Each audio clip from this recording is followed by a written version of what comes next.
Welcome बच्चों। तो maths की क्लास में आज फिर आगे चलते हैं। आप लोग को पता ही है कि मैट्रिक्स और डिटर्मिनेंट आपका चल रहा था। मैट्रिक्स में हमने क्या क्या सीखा था बच्चों? डेफिनेशन हो गई थी, उसके बाद उसके टाइप्स हो गए थे, उसके बाद उनमें अलजेब्रा प्लस करना माइनस करना, किसी कांस्टेंट से मैट्रिक्स में इंटू करना, फिर मैट्रिक्स का मल्टीप्लिकेशन सीखा था। उसके बाद मल्टीप्लिकेशन पे कई सारे क्वेश्चन मैंने बताए, फिर एडिशन पे कई सारे क्वेश्चन बताए थे। और उसके बाद लास्ट टॉपिक जो प्रीवियस वीडियो में जहाँ तक हम लोग पहुँचे थे, प्रीवियस क्लास में जहाँ तक पहुँचे थे, वो था ट्रांसपोज। मतलब ट्रांसपोज बताया था मैंने, फिर ट्रांसपोज की प्रॉपर्टी बताया था। तो बच्चों सबसे पहले आज क्लास की शुरुआत करते हैं क्वेश्चन से, ताकि क्लास में आपका मन धीरे धीरे लगे। तो सबसे पहले क्वेश्चन से शुरुआत करते हैं, और ये क्वेश्चन है इस तरह से, बोर्ड में ही आया हुआ है। ईयर मुझे ध्यान नहीं है बच्चों, लेकिन बोर्ड में आया हुआ है। तो इसमें क्या कह रहा है कि ए दिया है, आई दिया है, ए भी दिया है 2x2 का मैट्रिक्स है, आई भी दिया है 2x2 का मैट्रिक्स है। तो हमको के बताना है। किस तरह से के बताना है कि ए स्क्वायर इज इक्वल टू कि ए माइनस 2i। तो यहाँ पे सबसे पहले हमारा बच्चों काम क्या होगा कि ए स्क्वायर पहले कैलकुलेट करना है। और ए स्क्वायर हम प्रीवियस लेक्चर में बता चुके हैं, और आप लोग, मुझे उम्मीद है कि सीख लिए होंगे। अगर जो नहीं सीख पाया है वो प्रीवियस वीडियो आप अटेंड कर लें, ताकि उसको क्लियर हो जाए, तभी ये क्वेश्चन लग पाएगा। फिर के ए फिर 2i। तो सबसे पहले बच्चों आपका काम ये है कि पहले वीडियो को पॉज करेंगे, और वीडियो को पॉज करने के बाद आप खुद से ए स्क्वायर के ए और 2i की वैल्यू बना लेंगे। तब फिर वीडियो को बनाने की, जब आप ये वैल्यू बना लेंगे, तब वीडियो को फिर स्टार्ट करके मैच कराएंगे कि जैसा आपने किया है वो सही है कि नहीं। देखिए बच्चों, अगर हमारे साथ साथ करेंगे तभी आपको चीज़ें समझ में आएंगी, क्योंकि क्वेश्चन तो बोर्ड में आप ही को लगाना है। तो इसीलिए हमारे साथ साथ करिए। तो सबसे पहले आप करना स्टार्ट करिए वीडियो पॉज करके, और फिर मैच कराइए। और जिसको नहीं समझ में आ रहा है, जिस बच्चे ने वो लेक्चर अटेंड नहीं किया था, वो यहाँ पे समझ सकता है। तो ए स्क्वायर का बच्चों मतलब हमने बताया था कि ए का खुद के साथ 2 बार मल्टीप्लाई करना। अब मल्टीप्लिकेशन में मैंने बताया था कि रो बाई कॉलम करते हैं, इसका रो बाई कॉलम कर लेते हैं।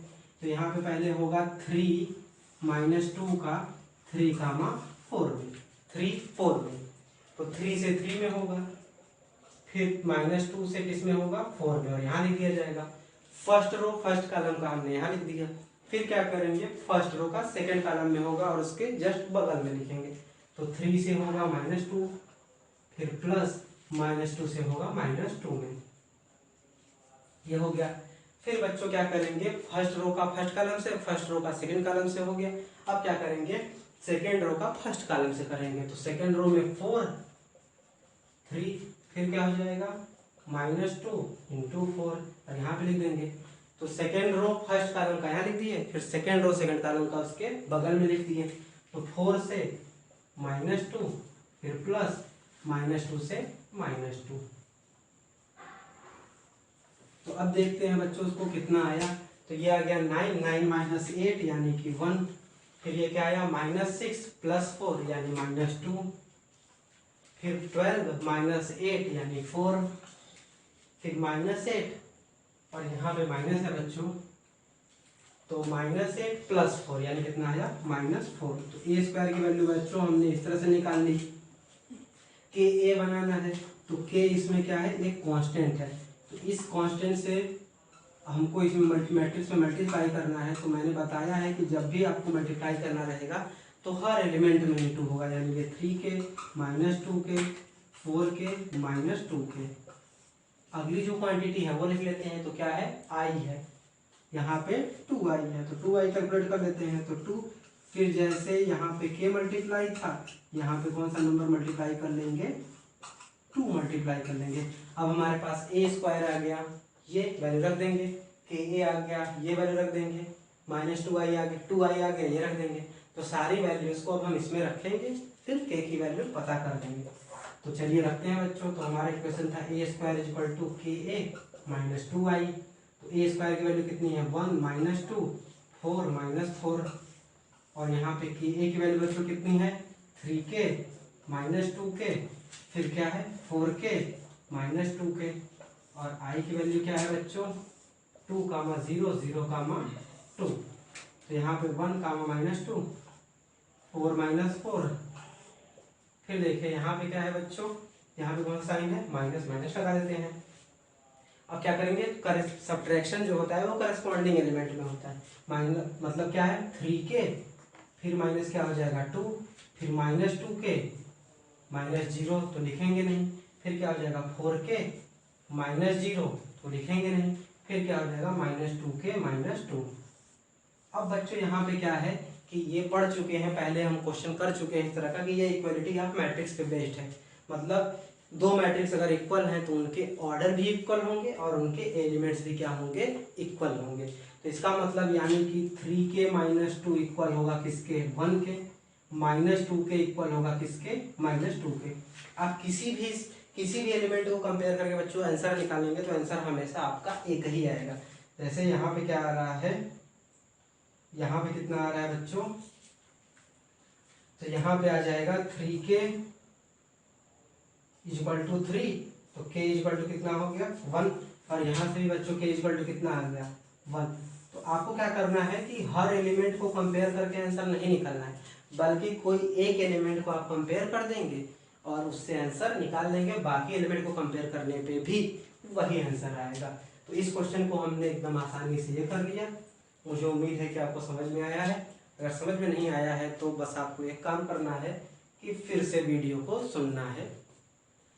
चलते हैं आगे, कॉन्सेप्ट सीखते हैं। तो बच्चों प्रीवियस वाला क्वेश्चन मुझे उम्मीद है कि आप लोग समझ गए होंगे, और जिन बच्चों से मैंने कहा था कि वीडियो पॉज करके करें वो सही आंसर पे पहुंचे होंगे।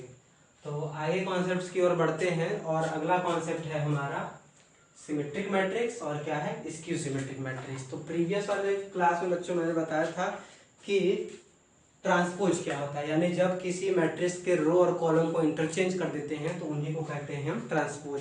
या तो उसको डैश से दिखाते थे या टी से बना के दिखाते थे। तो उसी की डिफिनेशन पे बच्चों ये बेस्ड है दोनों कॉन्सेप्ट, और ये इंपॉर्टेंट है। स्क्यू सिमेट्रिक और सिमेट्रिक मैट्रिक्स क्या होता है ये देख लेते हैं।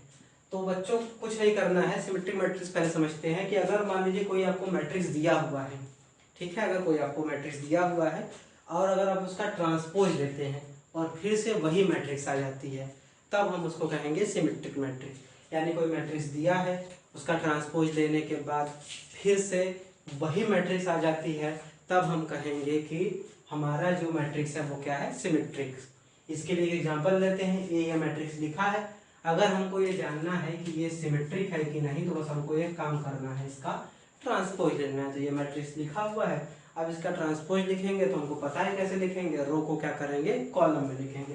तो रो ये है आपका, फर्स्ट रो किस में आ जाएगा बच्चों, फर्स्ट कॉलम में, यानी हो जाएगा √3 2 3। फिर सेकेंड रो बच्चों किस में आ जाएगा, सेकेंड कॉलम में, यानी कि 2 -1.5, और फिर क्या आ जाएगा -1। फिर थर्ड रो बच्चों किस में आ जाएगा, थर्ड कॉलम में, 3 -1 1। तो इन दोनों को देखने पे बच्चों आपको लग रहा होगा कि अरे ये तो जो मैट्रिक्स हमने शुरू में लिया था वही मैट्रिक्स आ गई। √3 2 3 दोनों में है, 2 -1.5 -1 दोनों में है, 3 -1 1 दोनों में है, यानी कि यह मैट्रिक्स कैसा मैट्रिक्स हो गया आपका, सिमेट्रिक मैट्रिक्स। तो जब भी किसी मैट्रिक्स को सिमेट्रिक प्रूफ करना होगा तो आप क्या करेंगे, उसका ट्रांसपोज ले लेंगे, और ट्रांसपोज लेने पे अगर वही मैट्रिक्स आ जाएगी तो उसको कहेंगे सिमेट्रिक मैट्रिक्स कहेंगे।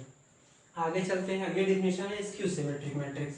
तो स्क्यू सिमेट्रिक मैट्रिक्स उस मैट्रिक्स को कहते हैं बच्चों जिसका ट्रांसपोज लेने पर माइनस साइन के साथ पूरा मैट्रिक्स आता है, मतलब माइनस साइन बाहर आ जाता है, ठीक है। तो स्क्यू सिमेट्रिक मैट्रिक्स क्या होता है, ऐसा मैट्रिक्स जिसमें ट्रांसपोज अगर आप लोगे तो माइनस के साथ, मतलब माइनस पूरे मैट्रिक्स में मल्टीप्लाई हो सकता है, होता है, तो उसको हम लोग क्या कहेंगे, स्क्यू सिमेट्रिक मैट्रिक्स। यहाँ बच्चों जो मैंने एग्जांपल लिया है, आप यहाँ पे देख सकते हैं कि इसके जो डायगोनल एलिमेंट है बच्चों वो सारे के सारे क्या होते हैं, 0 होते हैं। तो ये भी एक पहचानने का तरीका है स्क्यू सिमेट्रिक मैट्रिक्स का, कि उसके स्क्यू सिमेट्रिक मैट्रिक्स के सारे डायगोनल के एलिमेंट क्या होते हैं, 0 होते हैं। बेसिक डिफिनेशन तो ये है कि हम इसका ट्रांसपोज लेंगे और माइनस साइन पूरे मैट्रिक्स में मल्टीप्लाई हो जाएगा, तब उसको कहेंगे स्क्यू सिमेट्रिक। लेकिन बाद के लिए आप याद रखिए कि अगर डायगोनल एलिमेंट 0 है मतलब वो कैसा मैट्रिक्स है, स्क्यू सिमेट्रिक। तो इसका ट्रांसपोज लेके देख लेते हैं बच्चों। तो हम क्या करते हैं, जैसे इसमें किया था, फर्स्ट रो बच्चों किस में आ जाएगा, फर्स्ट कॉलम में, यानी 0 E F हो गया। सेकेंड रो बच्चों किस में आ जाएगा, सेकेंड कॉलम में, -E 0 G हो जाएगा। फिर थर्ड रो बच्चों किस में आ जाएगा, थर्ड कॉलम में, -F -G और क्या हो जाएगा, 0 हो जाएगा। अब देखिए बच्चों, अगर हम माइनस साइन कॉमन ले लें, माइनस साइन अगर कॉमन ले लें, बाहर ले लें, यहाँ पे बाहर ले लें, तो ऊपर बच्चों इरेज करके लिख दे रहे हैं, तो अगर माइनस साइन बाहर ले दें तो बच्चों हमको पता है कि 0 पे तो कोई इफेक्ट पड़ेगा नहीं, तो 0 रहेगा। अब जब यहाँ से माइनस हम बाहर ले लेंगे तो ये किस में हो जाएगा, प्लस। यहाँ से माइनस बाहर ले लेंगे तो किस में हो जाएगा, प्लस। यहाँ पे था नहीं बच्चों, तो ये किस में हो जाएगा, माइनस। 0 पे इफेक्ट नहीं पड़ेगा। जी पे माइनस था तो क्या हो जाएगा, प्लस हो जाएगा। F प्लस था तो क्या हो जाएगा बच्चों, माइनस हो जाएगा। G प्लस था तो क्या हो जाएगा बच्चों, माइनस हो जाएगा। 0 पे कोई इफेक्ट नहीं पड़ेगा। तो जब आप बच्चों देखोगे तो आप पाओगे कि ये मैट्रिक्स ओरिजिनल वाला मैट्रिक्स है। 0 0 था, E है, F है, -E -F वैसे ही का वैसे है, यानी कि इसका ट्रांसपोज लेने पे क्या आ गया आपका, माइनस टाइम्स A आ गया, यानी ये मैट्रिक्स कैसा मैट्रिक्स हो गया, स्क्यू सिमेट्रिक मैट्रिक्स हो गया। और हमने बताया कि स्क्यू सिमेट्रिक मैट्रिक्स के डायगोनल एलिमेंट क्या होंगे, 0 0 होंगे। फिर बच्चों ये बहुत इंपॉर्टेंट रिजल्ट है, इसमें कभी कभी 4 मार्क्स और कभी कभी 6 मार्क्स में भी क्वेश्चन बोर्ड में आए हुए हैं। ये कहता है कि कोई भी मैट्रिक्स होगा उसको आप सिमेट्रिक मैट्रिक्स और स्क्यू सिमेट्रिक मैट्रिक्स के सम के फॉर्म में लिख सकते हैं। तो सिमेट्रिक मैट्रिक्स का जो पोर्शन है वो आपका ये है, A + A ट्रांसपोज बाई 2, और स्क्यू सिमेट्रिक मैट्रिक्स का जो पोर्शन है वो क्या है, A - A' बाई 2। तो कोई भी मैट्रिक्स होगा आप उसको क्या कर सकते हैं, सिमेट्रिक मैट्रिक्स और स्क्यू सिमेट्रिक मैट्रिक्स के फॉर्म में, सम के फॉर्म में क्या कर सकते हैं, लिख सकते हैं। तो ये रिजल्ट बच्चों आपको ध्यान रखना है, ये रिजल्ट ध्यान रखना है। अब आगे कुछ क्वेश्चन, एक दो क्वेश्चन और बच्चों लगाते हैं। तो बच्चों अब ट्रांसपोज की बात जब हमने कर ली, ट्रांसपोज पे डिफिनेशन कर लिया, तो एक दो क्वेश्चन ट्रांसपोज के भी कर लेते हैं। तो बच्चों पहला क्वेश्चन मैंने प्रीवियस वाले वीडियो में एक प्रॉपर्टी बताई थी कि अगर प्रोडक्ट करके अगर ट्रांसपोज लेते हैं तो वो इक्वल होता है बाद वाले मैट्रिक्स का ट्रांसपोज लेके पहले वाले मैट्रिक्स के साथ इनटू करने पे। तो ये वाला क्वेश्चन बच्चों आप एज ए होमवर्क आप लोग को मैं दे रहा हूं, आप लोग करेंगे और बताएंगे कि ये वेरीफाई हो पा रहा है कि नहीं। तो सबसे पहले आपको सिंपली क्या करना है, A × B निकाल लेना है। A × B जब आप निकाल लेंगे रो बाई कॉलम, उसके बाद उसका ट्रांसपोज ले लीजिएगा तो लेफ्ट हैंड साइड आपका आ जाएगा। फिर क्या करना है, इसका पहले ट्रांसपोज लेना है, फिर इस A का ट्रांसपोज लेना है, फिर इनटू करना है। तो देखेंगे कि यार दोनों इक्वल आएंगे। हम ये वाला क्वेश्चन सॉल्व कर रहे हैं क्योंकि ये वाला क्वेश्चन बोर्ड में आया हुआ है, आ भी सकता है आगे के ईयर्स में।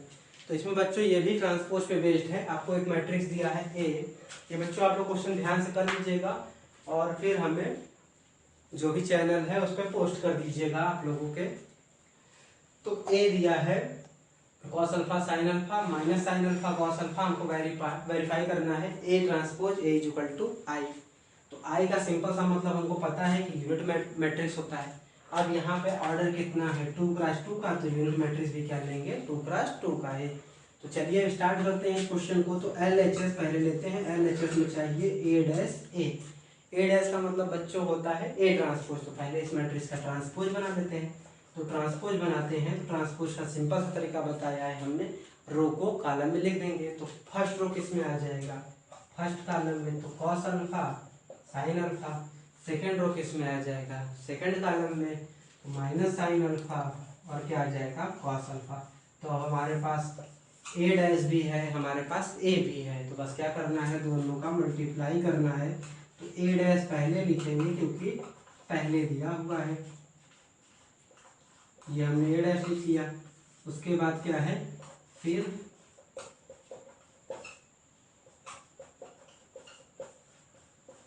ये हमने A लिख लिया। फिर मल्टीप्लाई का वही रूल है, रो बाई कॉलम करना है और रो बाई कॉलम। तो इस रो का इस कॉलम में पहले करेंगे, तो पहले होगा cos अल्फा का cos अल्फा में, तो कितना हो जाएगा cos² अल्फा।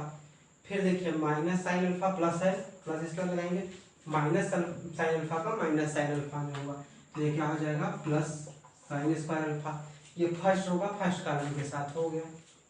आगे करते हैं फर्स्ट रो का सेकंड कॉलम के साथ। तो देखिए यहाँ पे है कॉस अल्फा, यहाँ पे क्या है साइन अल्फा, तो क्या हो जाएगा कॉस अल्फा साइन अल्फा।